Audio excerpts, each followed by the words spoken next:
Hi friends, எல்லோரும் எப்படி இருக்கீங்க? நல்லா இருக்கீங்களா? Welcome back my channel.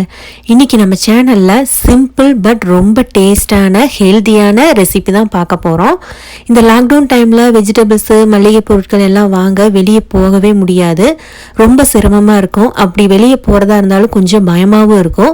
So நம்ம எல்லாத்தோட வீட்லேயும் கண்டிப்பாக ரைஸ் இருக்கும் இல்லைங்களா?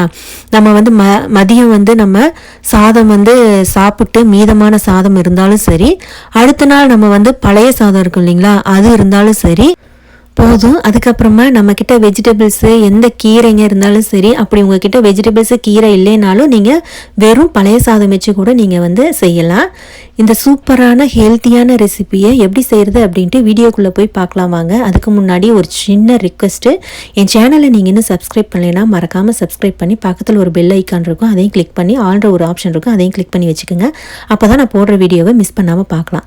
இப்போ நான் 1 கப் பழைய சாதம் எடுத்துருக்கிறேன், 1 ஸ்பூன் தயிர், 2 ஸ்பூன் அரிசி மாவு, 3/4 கப் கோதுமை மாவு, கொஞ்சம் மஞ்சத்தூள், மிளகாய்த்தூள், சீரகம், அதுக்கப்புறம் தேவையான அளவு உப்பு.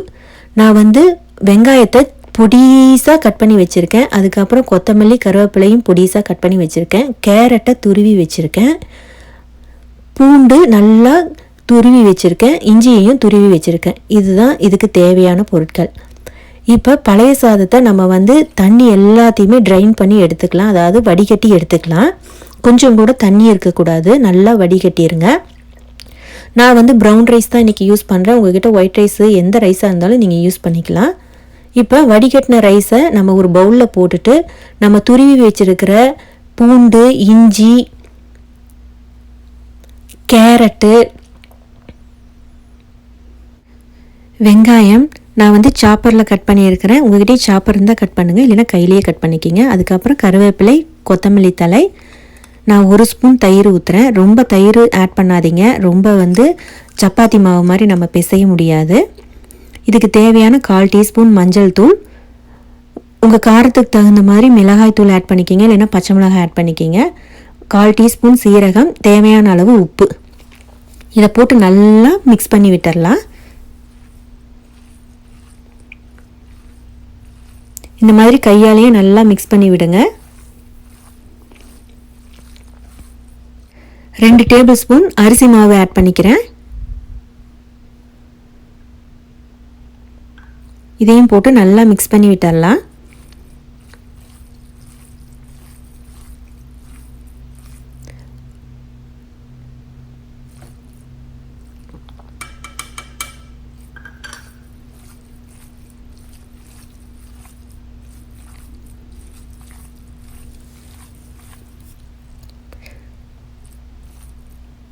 இப்போ கோதுமை மாவை சேர்த்து இதையும் நல்லா மிக்ஸ் பண்ணி விட்டுடலாம். சப்பாத்தி மாவு மாதிரி நம்ம பிசைய தேவையில்லை, அந்த கன்சிஸ்டன்சி தேவையில்லை. ஓரளவுக்கு நம்ம உருண்டை பிடிக்கிற அளவுக்கு பிசைஞ்சால் போதும். நீங்கள் சப்பாத்தி மாவுக்கு பதிலாக உங்கள்கிட்ட ராகி மாவு, கம்பு, ஏதாவது சிறுதானிய மாவு எந்த மாவாக இருந்தாலும் சரி, இல்லை அரிசி மாவு மட்டும் கூட சேர்த்து நீங்கள் இதில் பண்ணலாம், ரொம்ப டேஸ்ட்டாக இருக்கும். இப்போ கோதுமை மாவு போட்டு நல்லா பிசைஞ்சு விட்டாச்சு. இப்போ உங்களுக்கு கோதுமை மாவு பத்தலை அப்படின்னா இன்னும் கொஞ்சம் கூட ஆட் பண்ணிக்கிங்க. எனக்கு கொஞ்சம் பத்தலை, அதனால் இன்னும் கொஞ்சம் கூட நான் ஆட் பண்ணிக்கிட்டேன். இதையும் சேர்த்து நல்லா பிசைஞ்சு விட்டுடலாம்.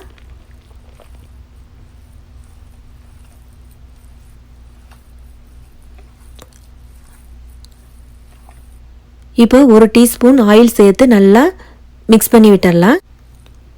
இந்த மாதிரி கன்சிஸ்டன்சியில் நம்ம உருட்டி எடுக்கிற மாதிரி பிசைஞ்சால் போதும். இப்போ கையில் ஒட்டாமல் இருக்கிறதுக்கு கொஞ்சம் கைக்கு ஆயில் தடவிக்கிறேன். நான் இன்றைக்கி இலையில தான் தட்ட போகிறேன். உங்கள்கிட்ட பிளாஸ்டிக் கவர் இருந்தால் அதில் கூட நீங்கள் தட்டிக்கலாம். இலையில ஒட்டாமல் இருக்கிறதுக்கு ஆயில் கொஞ்சம் தடவிக்கிறேன். இப்போ உங்களுக்கு எவ்வளோ தேவையோ அந்தளவுக்கு நீங்கள் எடுத்துக்கிட்டால் போதும். ரொம்ப தின்னாகவும் ரொம்ப திக்காகவும் இருக்கக்கூடாது. நம்ம சப்பாத்தி பதத்துக்கு நம்ம தட்டினா போதும். இப்போ கையில் ஒட்டாமல் இருக்கிறதுக்கு கையில் நீங்கள் தண்ணி தொட்டுட்டு தட்டுனீங்கன்னா கையில் கொஞ்சம் கூட ஒட்டவே ஒட்டாது. பாருங்கள், கொஞ்சம் கூட ஒட்டலை. இப்போ நான் சென்டர்லேயும் கிறிஸ்பியாக நல்லா வேகிறதுக்காக ஒரு ஹோல்ஸ் போட்டுக்கிறேன். இப்போ ஆல்ரெடி நான் தோசைக்கல்ல காய வச்சுருக்கேன், நல்லா காஞ்சிருச்சு. இப்போ அப்படியே நம்ம வந்து தோசைக்கல்லில் போட வேண்டியது தான். பாருங்கள், கொஞ்சம் கூட ஒட்டலை, ஈஸியாக வந்து வந்துருச்சு.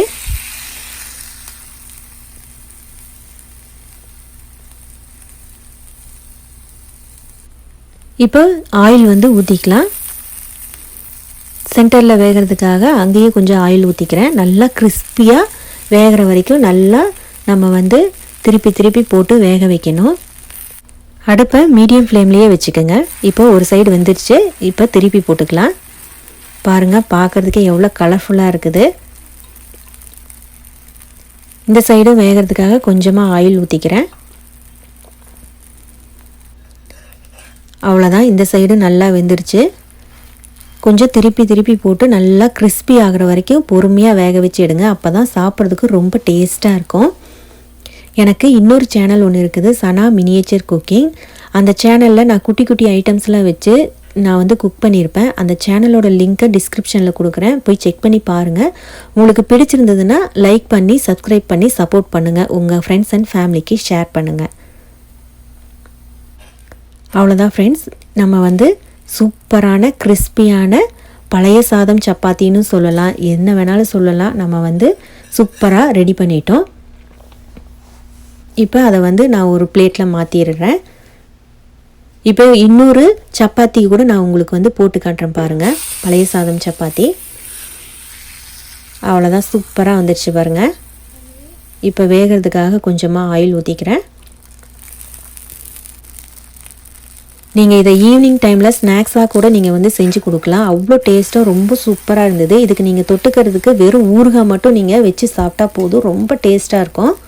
ரொம்ப ஹெல்த்தியான ரெசிபியும் கூட இது. பாருங்கள், இப்போ ரெண்டாவது ரெடி ஆயிடுச்சு. வாங்க இப்போ சாப்பிட்டு பார்த்து எப்படி இருக்குதுன்னு சொல்கிறேன். இதுக்கு நான் வந்து ஆவக்காய் ஊறுகாவை தொட்டு சாப்பிட போகிறேன். நீங்கள் இதுக்கு சட்னி, சாம்பார், இட்லி பொடி எதுவாக இருந்தாலும் நீங்கள் வந்து ட்ரை பண்ணி பார்க்கலாம், ரொம்ப டேஸ்ட்டாக இருக்கும். இப்போ சாப்பிட்டு காட்ட போகிறேன் வாங்க. ரொம்ப ரொம்ப சூப்பராக இருக்குது. இந்த ரெசிபியை உங்கள் வீட்டில் நீங்கள் மறக்காமல் ட்ரை பண்ணி பாருங்கள். ட்ரை பண்ணி பார்த்துட்டு எப்படி இருந்தது அப்படின்ட்டு கமெண்ட் பாக்ஸில் கமெண்ட் பண்ணுங்கள். என் சேனலை நீங்கள் இன்னும் சப்ஸ்கிரைப் பண்ணலைன்னா மறக்காமல் சப்ஸ்கிரைப் பண்ணி சப்போர்ட் பண்ணுங்கள். உங்கள் ஃப்ரெண்ட்ஸ் அண்ட் ஃபேமிலிக்கு ஷேர் பண்ணுங்கள். நான் இதே மாதிரி வேறொரு ரெசிபியுடன் உங்களை வந்து சந்திக்கும் வரை நன்றி, வணக்கம். Stay safe.